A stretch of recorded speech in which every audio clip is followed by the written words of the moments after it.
Folks, it's almost upon us. January 4th, 2019, Wrestle Kingdom 13 from the Tokyo Dome in Tokyo, Japan. I'm Kellen Nitro, and welcome to Nitromaniac TV's wrestling channel. This is my predictions for Wrestle Kingdom 13. I'm usually pretty bad at these, so be forewarned right off the top. They're probably not going to be 100% correct. In fact, if I get a 50% average off this, I'm happy. But here we go. Wrestle Kingdom 13 coming up on Friday, January 4th through New Japan World on their subscription service. You can watch it streaming across your interwebs worldwide. It's also on Fight TV as well, so if you got that app, order it up. It's a good show. In no particular order, I just got the card here that's on Wikipedia, so I'm just going to follow it right down the line here. I don't think this is how they will be presented, although they have the opening match and, of course, the main event match in, obviously the right spots, as we know that. I'm not sure if the full card order has been released or not. I know that the opening match with Ibushi and Ospreay was announced as it was the opening match on their December 15th Road to Tokyo Dome show from the Ryogoku Sumo Hall in Japan. And of course, the main event itself is easy to digest as a main event. It's Omega and Tanahashi, right? But ergo, here we go. The number one contendership match for the Never Openweight 6-man championship. It's a gauntlet. The MVP most violent players, Makabe and Yano, along with Taguchi, versus Yuji Nagata, Jeff Cobb, David Finlay, versus the Chaos threesome of Hiroki Goto, Beretta, and Chucky T. Suzuki-gun, which is Minoru Suzuki, Lance Archer, and Davey Boy Smith Jr., and the Elite, Hangman Page, Yujiro Takahashi, and Marty Scurll. My prediction out of that match is that I've got Suzuki-gun winning that one. I think Archer, Davey Boy Smith Jr., and Minoru Suzuki will be the new number one contenders for the Never Openweight 6-man title at the end of that match, just due to the fact that of course, the Elite is all wrapped up with this all-elite wrestling thing and that stuff. So you're going to see pretty much a lot of the Elite members end up losing their matches on Wrestle Kingdom 13, I would think. If not on Wrestle Kingdom 13, then definitely the next night during New Year's Dash. So I predict that this is just, it's to fit everybody onto the card type thing. It's kind of like the Rumble that they have before Wrestle Kingdom 13 sometime, well, for a number of years they've had it, and they just roll out legends and icons and such, and bring them out there, and it's always a fun little thing to see who will win it, and this thing here, it's storyline. You got a 6-man championship, you got champions, they gotta roll it up. So the opening match of the main card, you'll have Kota Ibushi versus Will Ospreay. This is going to be a sleeper match of the night prediction. I think that's why they got it opening the card. It seems to me like it'll be a great scene setter for all the matches and that stuff. I think that Ospreay is due. I think Ibushi will be... I think the mind trip in the main event and that stuff, and how Ibushi will be utilized in the main event potentially, will get to Ibushi in this match. So I predict a new Never Openweight champion. It'll be Will Ospreay.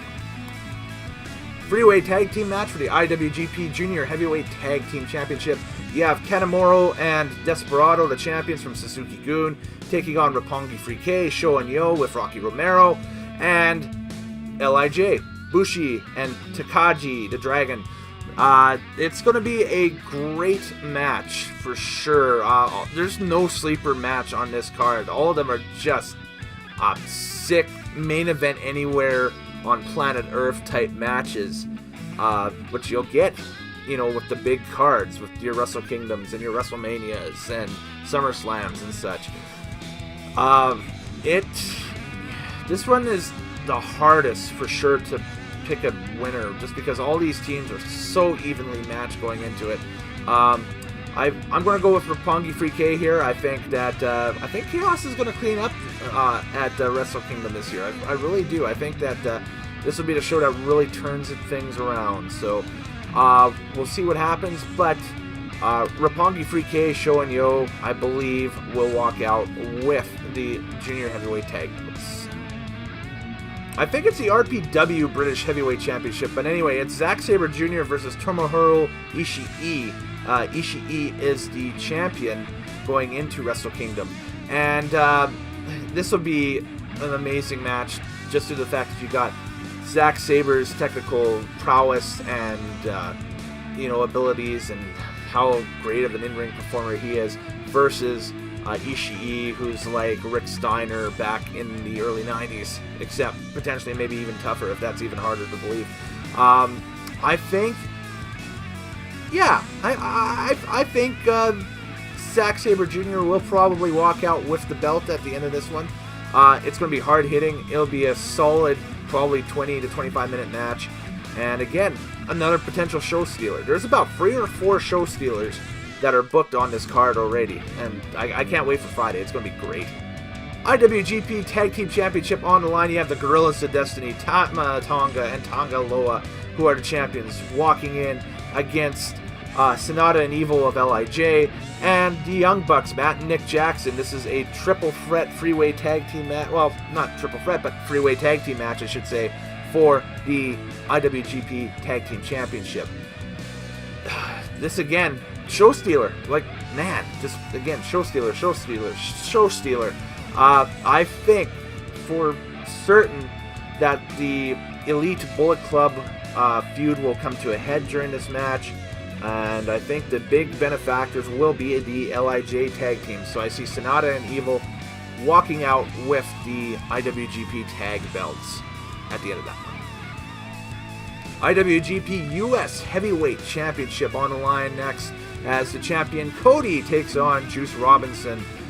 This is a rematch from their Epic Encounters of 2018 last year. And they were really, really good matches. So this is going to be the capper. It'll be an awesome watch for sure. Overutilize the term show stealer. You can have a drinking game out of this video. How many times I've mentioned it, but it goes without saying there. Juice is going to walk out with the U.S. title, I believe, and Cody is rumored to be the first signee of this all-elite wrestling promotion that's starting up in Jacksonville. They'll be running the all-in style pay-per-views and such from now on in 2019. So Cody does the favors on the way out, and Juice is loose in New Japan as the U.S. champ. IWGP Junior Heavyweight title on the line. Kushida, the champion, versus the Bone Soldier, Taji Ishimori of the Bullet Club Firing Squad. And this one here will be a lot of fun. I think Ishimori will walk out with the IWGP Junior Heavyweight strap here. I think Kushida has held it for a while. Well, he's held it since Hiromu had to give it up in the tournament, I believe. And so, I could be wrong with that, but I think that timelines are kind of, I think they're really close to that. If it isn't, it was, soon after.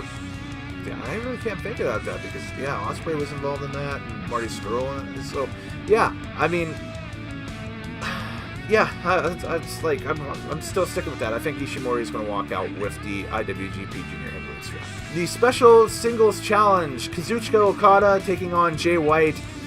This is the feud that's come to a head with Gedo taking off on Okada and breaking that friendship and joining the Bullet Club Firing Squad with Jay White. I guess now it's the OG's Bullet Club or what is Bullet Club version 3.0 or whatever. Well, it's Jay White's Bullet Club according to Morehouse and everybody else, but this is it. This will be the definitive match, I believe, of Jay White's career going into Wrestle Kingdom and coming out of it. I think Okada will win just due to the fact that this is going to be the big face victory of the night. There's going to be a ton of outside interference, I believe, in this match because that's how the Bullet Club rolls, or how they used to roll back in the day before the drastic change with Omega and company taking it over prior to, because remember, the initial plan of the Bullet Club they were all heels, and they were all bringing sports entertainment mentality into pro wrestling. So it was, it'll be a good example of what they will bring in 2019 as a heel faction in this match. And I think there's going to be a lot of corny shit, if I could put it that way, in that one. But it should be a classic too. So Okada is my prediction to walk out in that one. IWGP Intercontinental Title on the line next, as Tetsuya Naito will challenge Chris Jericho for the IWGP Intercontinental strap. I think Naito will walk out with the Intercontinental title here.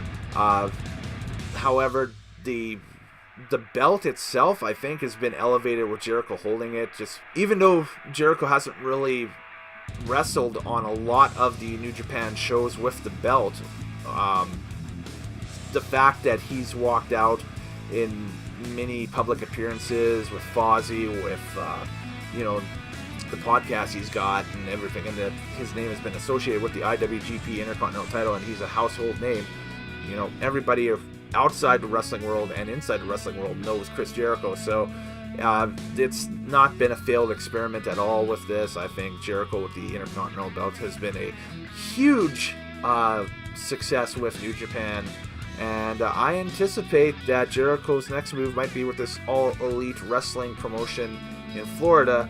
All the signs seem to be pointing towards that, even with the headquarters of All Elite Wrestling being rumored to be Jacksonville. I mean, Jericho's a Florida guy. He lives in Florida, so I think it would be just a no-brainer to move headquarters to a closer place to work and get the paychecks going forward. But should be a great match. Naito will walk out with the Intercontinental title. And in the main event, Tanahashi Omega. I'm going to go with Tanahashi beating Omega here, but I think for reasons that will probably play out in this match, I think Ibushi will make a decision going forward, and I think Ibushi will side with Tanahashi and perhaps the Chaos faction side. Well, not even the Chaos faction side. I should say, because Tanahashi's not part of Chaos. So it just seems that all signs are pointing towards a Tanahashi win in this one. But hey, I think it will be a match of the year candidate. I really do. I think Tanahashi still has it in him, the drive to put on, the best matches possible. Wouldn't surprise me if it goes the other way and Omega wins the match and walks out with the belt. Again, I'm terrible at these, so take these predictions with a grain of salt. But hey, it's fun to post, it's fun to do it. What are your predictions for Wrestle Kingdom 13? List your picks below, and we'll see who's right and who's not. And who knows, you'll get a virtual pat on the back if your record's better than mine throughout the entire card, which it probably will be. Anyways, I'm Kellen Nitro. Later days, happy wrestling watching, and we'll see you guys later on Nitromaniac TV's Wrestling Channel.